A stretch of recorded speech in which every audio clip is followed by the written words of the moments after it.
नमस्कार भक्तों, स्वागत है आप सभी का आपके अपने प्रिय चैनल महायोग टीवी में। भक्तों, साल का सबसे बड़ा व्रत भक्तों, आप सभी को आषाढ़ माह के कृष्ण पक्ष की एकादशी की योगिनी एकादशी की ढेर सारी शुभकामनाएं। स्वागत है भक्तों। आज इस वीडियो में हम बात करेंगे आने वाली एकादशी इस महीने में किस तारीख को पड़ रही है, 21 या 22 जून को। भक्तों, जो एकादशी है योगिनी एकादशी, व्रत कब रखा जाएगा, व्रत का पारण कब किया जाएगा, पूजा विधि क्या है, पूजा का शुभ मुहूर्त क्या है, संपूर्ण जानकारी हम आपको एक छोटी सी वीडियो के माध्यम से देने जा रहे हैं।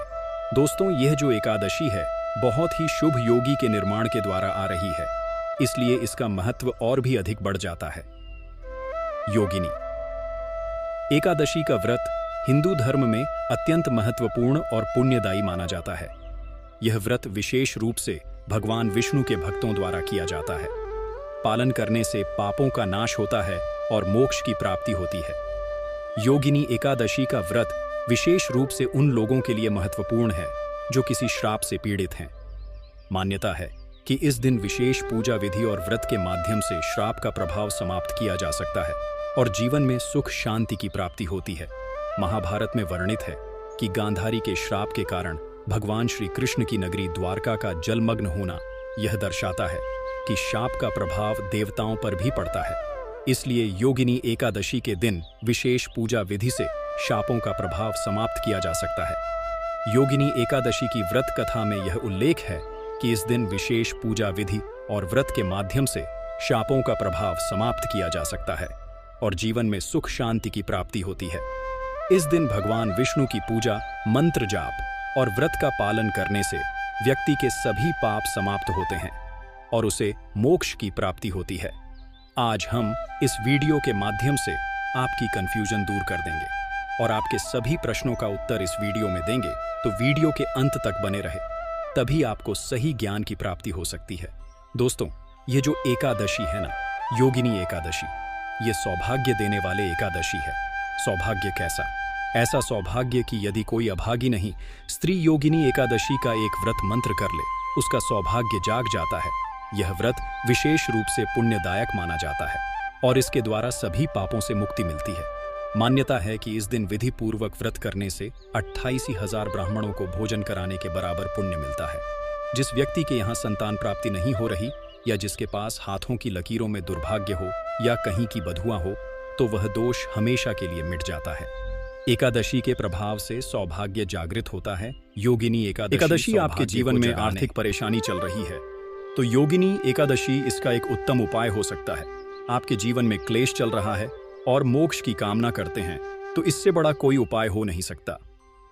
आज के इस वीडियो में हम बात करेंगे कि योगिनी एकादशी का व्रत करना किस तरह से है, इसमें किस चीज के दान का भी पूजा का विधान है, इस व्रत के नियम क्या है, इस एकादशी में कुछ चीजों को त्यागना होता है और योगिनी एकादशी में कुछ ऐसी चीज हैं जिनका आपको सेवन नहीं करना होता है या प्रयोग नहीं करना होता है। वह कौन सी वस्तु में है, कौन सी चीज हैं जिनको आप इस एकादशी में एक दिन पहले ही त्याग देंगे, इसके नियम क्या रहेंगे, किस विधि से इस व्रत को करना चाहिए, इस पूजन से इसको करना चाहिए, दान क्या रहेंगे, कारण कब होगा, कैसे होगा, क्या समय रहेगा। योगिनी एकादशी व्रत किस दिन यह करना है, शुभ मुहूर्त क्या रहेगा, पूजा का समय क्या रहेगा। इस प्रकार से इस संपूर्ण जानकारी इस आने वाली योगिनी एकादशी के बारे में आपको प्रदान की जाएगी। हम यहाँ पर जो भी जानकारी दी जाती है वह पंचांग और पुराणों के आधार पर जानकारी प्रस्तुत करते हैं। कौन सा व्रत, कौन सा त्योहार कैसे मनाना है, क्या आप पूजा विधि है जो पुराणों में लिखी होती है, वास्तुशास्त्र के आधार पर वह हम आपको बताते हैं। व्रत कब करना है, समय क्या रहेगा, शुभ मुहूर्त क्या रहेगा, जो पंचांग हमें बताते हैं वह हम आपको बताते हैं। तो इसी प्रकार की लाभदायक जानकारी प्राप्त करते रहना चाहते हैं तो चैनल को अवश्य ही सब्सक्राइब कर लीजिएगा, जिससे कि आने वाली नई वीडियो के नोटिफिकेशन आपको माध्यम से प्राप्त होते रहे। तो चलिए, आपका समय ज्यादा बर्बाद ना करते हुए जानकारी आरंभ करें। उससे पहले आपसे निवेदन है कि वीडियो यदि थोड़ा भी उपयोगी लगे तो कृपया एक बार लाइक अवश्य कर दीजिएगा। एक लाइक हमारे लिए बहुत महत्वपूर्ण होता है। अपनी मनोकामना पूर्ति के लिए, अपने व्रत की सफलता के लिए कमेंट बॉक्स में अवश्य लिखिएगा ओम नारायण नमः। इस मंत्र की बहुत अधिक महिमा है। इस आषाढ़ माह में यह मूल मंत्र है का जितना अधिक हो सके इस मंत्र को लिखिए। जहां अवसर मिले वहां लिखिए। जो पूजा कर रहे हैं उसमें इसका प्रयोग कीजिए। तुलसी को जल दे रहे हैं, बोलिए ओम नारायण। पीपल को जल दे रहे हैं, बोलिए ओम नारायण। नम पूजन कर रहे हैं, स्नान कर रहे हैं, एक ही मंत्र का जाप कीजिए।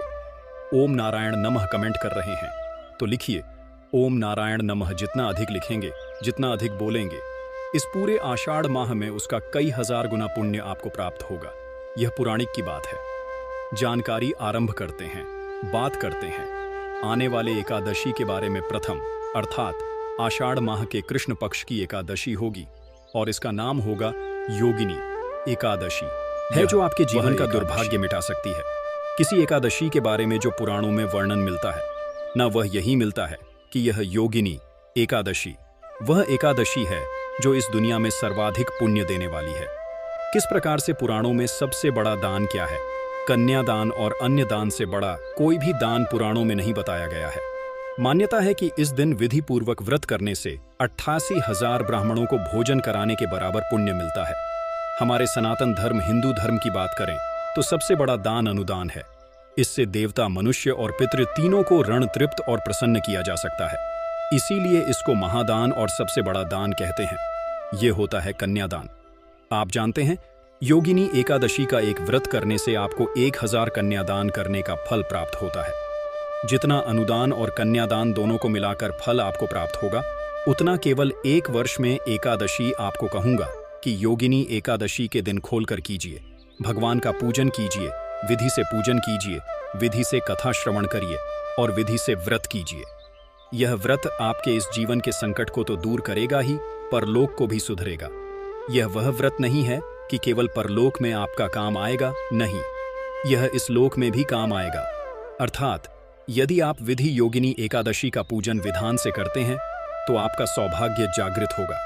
आपके जीवन में जो भी परेशानियां चल रही होंगी, चाहे वह आर्थिक परेशानी चल रही है, चाहे वह शारीरिक परेशानी चल रही है, मानसिक परेशानी, ग्रह क्लेश चल रहा है, किसी से लड़ाई झगड़ा चल रहा है या काम ठीक से नहीं चल रहा है, व्यापार, नौकरी आदि की परेशानी है, जो भी जीवन में परेशानी है ना, उसका हाल यह वर्तनी व्रत को विधि से कीजिएगा, विधान से कीजिएगा, नियम से कीजिएगा।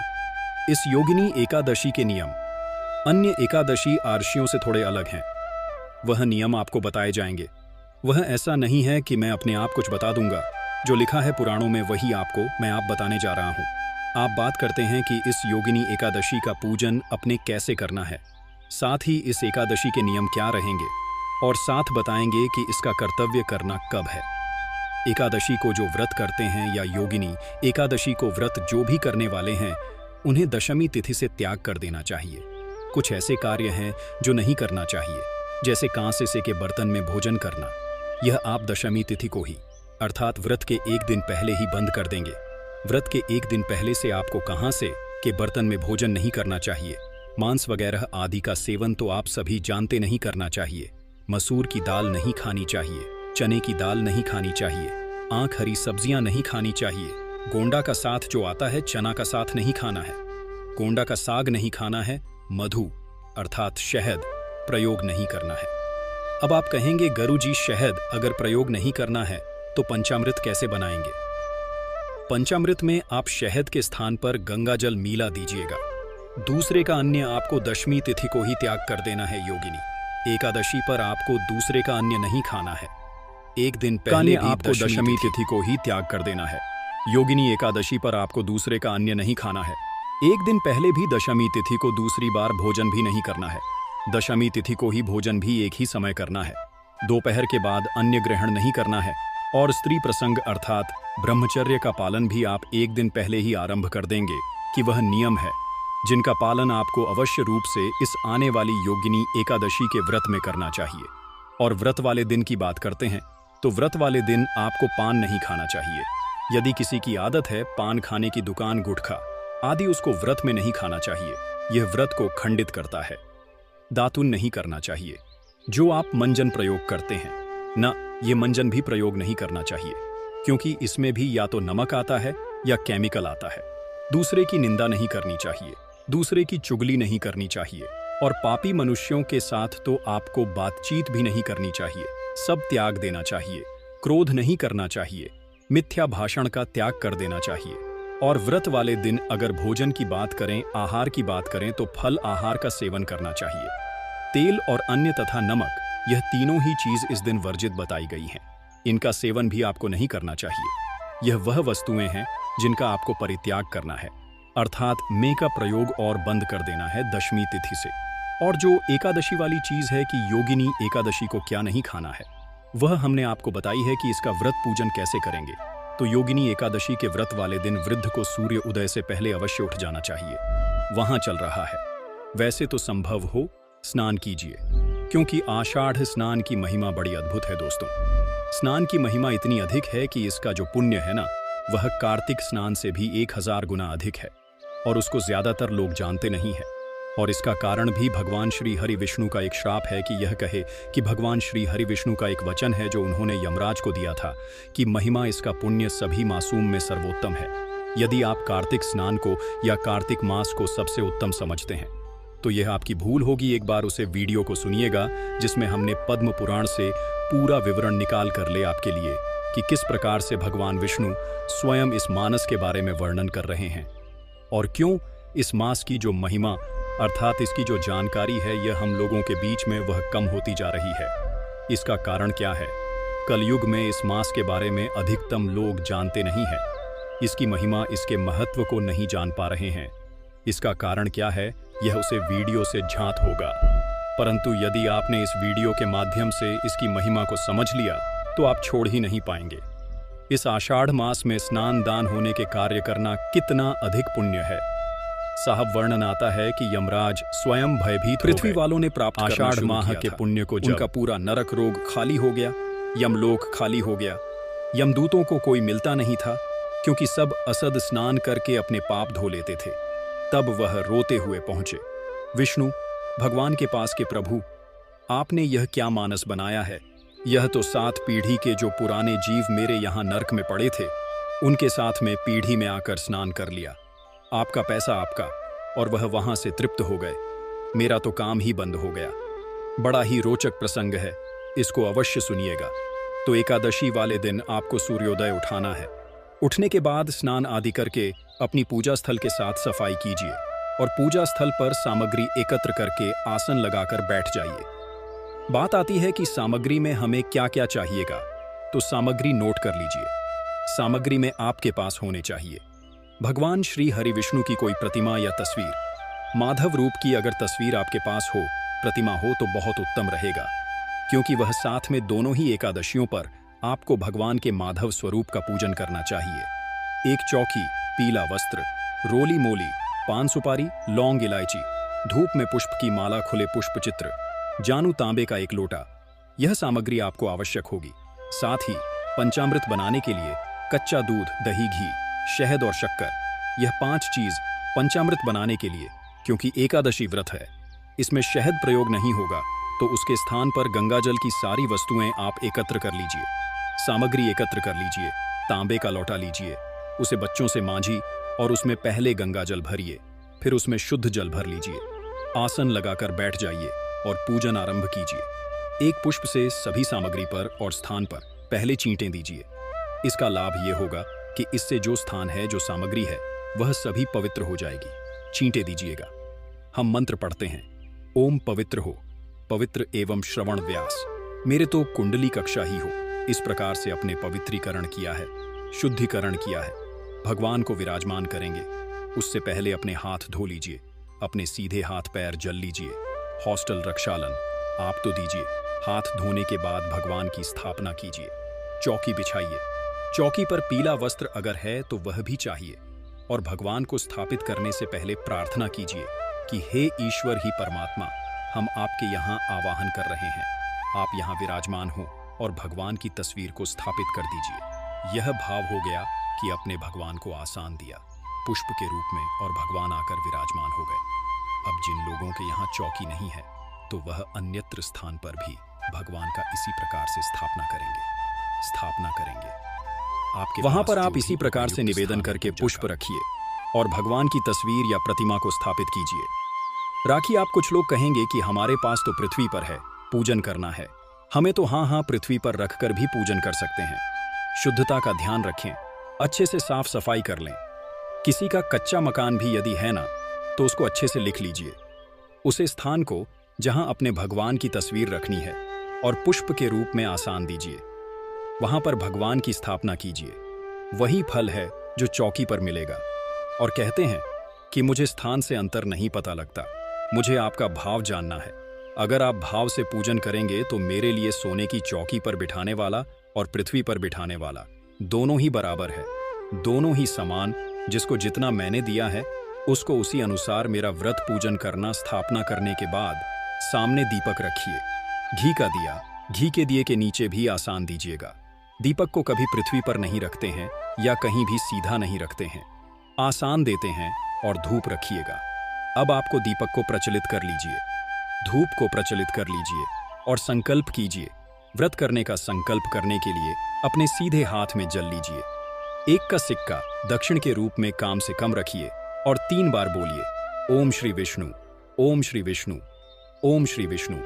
अपना नाम, अपना गोत्र, जिस स्थान पर बैठकर आप संकल्प कर रहे हैं वहां का मकान, नंबर, क्षेत्र का नाम, शहर का नाम, ज्येष्ठ माह से कृष्णा पक्ष एकादशी आयाम पुण्यतिथि आयु आरोग्य पिता प्राप्त है, सौभाग्य प्राप्त प्यार था, यह सुख संपत्ति प्राप्त है।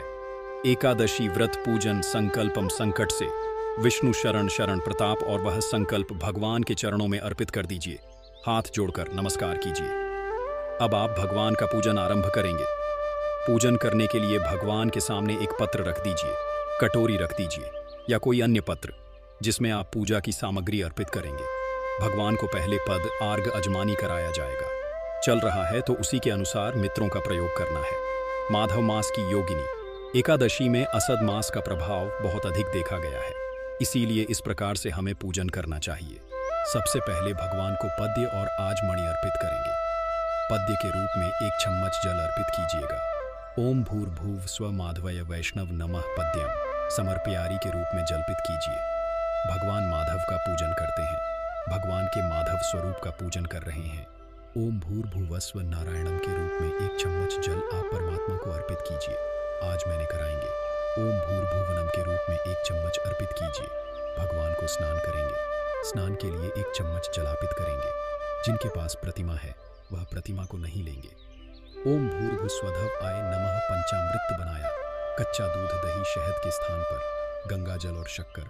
ओम भूर्भुव स्व श्री माधवे नमः पंचामृत स्नान। पंचम समर्पण शुद्ध जल से स्नान करेंगे। शुद्ध जल संस्थान करने के लिए 1 चम्मच जल शुद्ध कीजिएगा। ओम भूर्भुव करेंगे। वस्त्र के रूप में मौलिक का एक टुकड़ा थोड़ी है और वह भगवान को अर्पित कीजिए। ओम भूर्भुवा स्वाहा वस्त्रम समर्पयारियो पवित्रम। या क्यों पवित्र पित्त करेंगे। जनवरी लीजिए, उसे पर तिलक कर लीजिए होली से और वह को चंदन लगाएंगे। चंदन लगाइए पवित्रम। इसके बाद भगवान को पुष्प की माला पहनाएंगे। पुष्प अर्पित करने के बाद धूप दीप दिखाएंगे। ओम भूर्भुवा स्वाहा रूपम समर्पयामि। श्री नारायण नारायण दिखाएंगे। ओम भूर्भुव स्वधवा। आइए नमः दीपम दृश्य।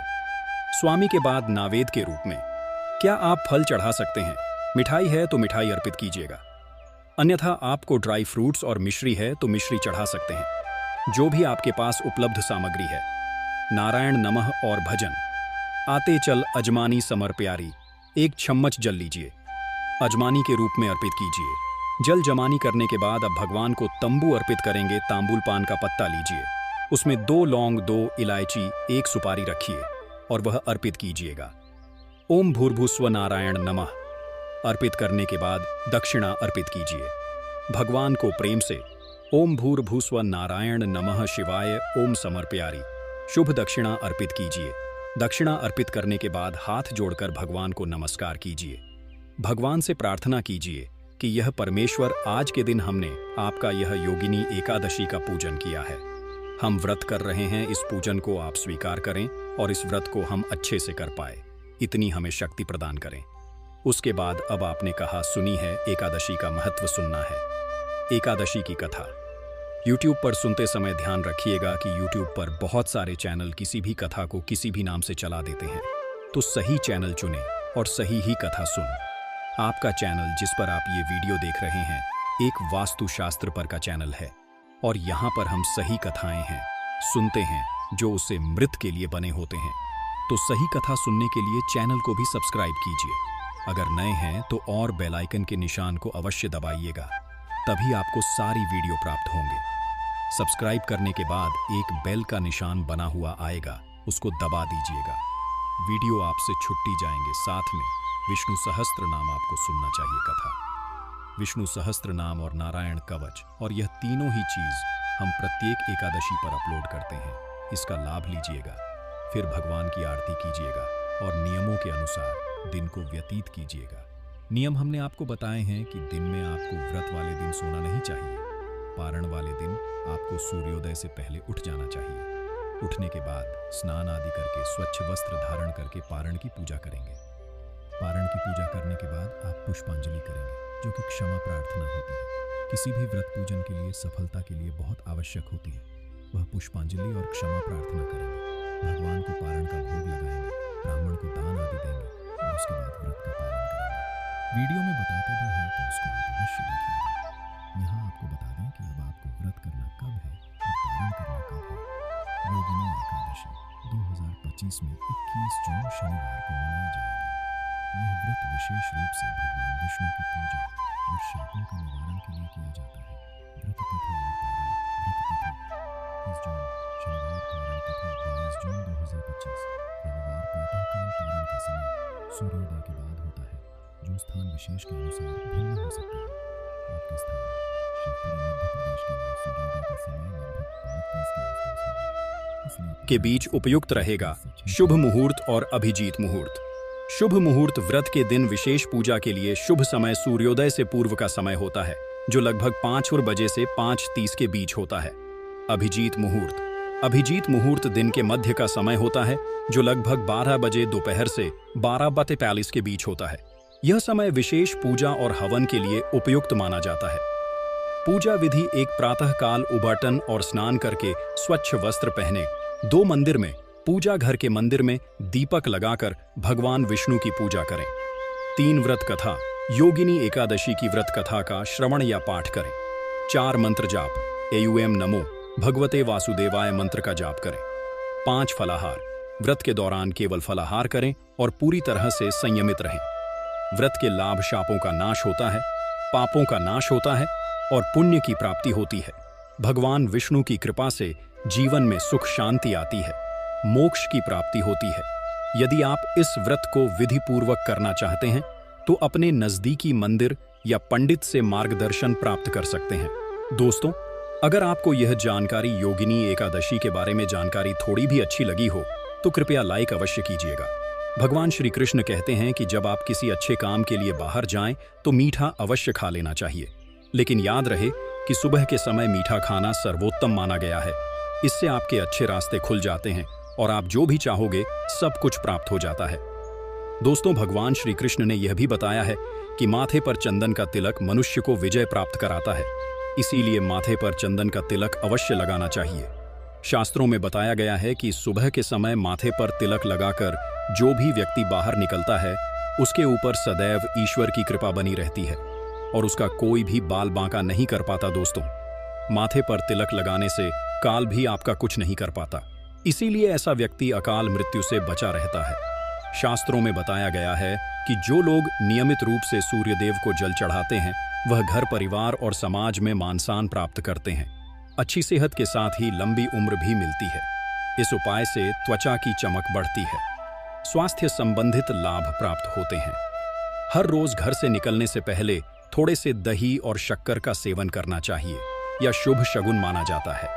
इस उपाय से कार्यों में सफलता मिलती है और नकारात्मकता दूर हो जाती है। रोज सुबह स्नान आदि कामों के बाद तुलसी को जल चढ़ाना चाहिए। तुलसी की छोटी सी सेवा से भी देवी देवताओं की कृपा प्राप्त हो सकती है। शास्त्रों में बताया गया है कि जिन घरों में तुलसी होती है और जो लोग तुलसी की देखरेख करते हैं उन्हें सुख समृद्धि की प्राप्ति होती है।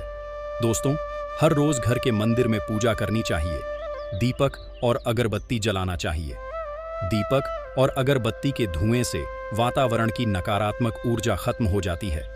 वास्तु के अनुसार हर रोज घर में दीपक जलाने से भी वास्तु के कई दोष दूर होते हैं। इसी के साथ इस बात का जरूर ध्यान रखें कि घर में सुबह के समय वातावरण शांत होना चाहिए। कुछ लोगों के घर में सुबह का माहौल अशांत हो जाता है। उठने के तुरंत बाद उनके घर में क्लेश, कटु वचन, अपशब्द का प्रयोग होना शुरू हो जाता है। चाहे वह पति पत्नी के बीच में हो, माँ या बच्चे के बीच में हो, या घर के अन्य सदस्य के साथ ही क्यों ना हो। जिस घर में सुबह उठते ही क्लेश का वातावरण बनता है, तो ऐसे घर से माँ लक्ष्मी तुरंत ही चली जाती है। इसीलिए सुबह उठने के बाद एक दूसरे के साथ मीठे वचनों में बात करनी चाहिए। जिस घर में सुख शांति रहती है, ऐसे घर में माँ लक्ष्मी हमेशा के लिए वास करती है। दोस्तों, ज्योतिष शास्त्र के अनुसार प्रतिदिन सुबह उठते हैं से पहले अपने दोनों हाथों की हथेलियों को देखना चाहिए। मान्यता है कि दोनों हाथों की हथेली में देवी लक्ष्मी का वास होता है।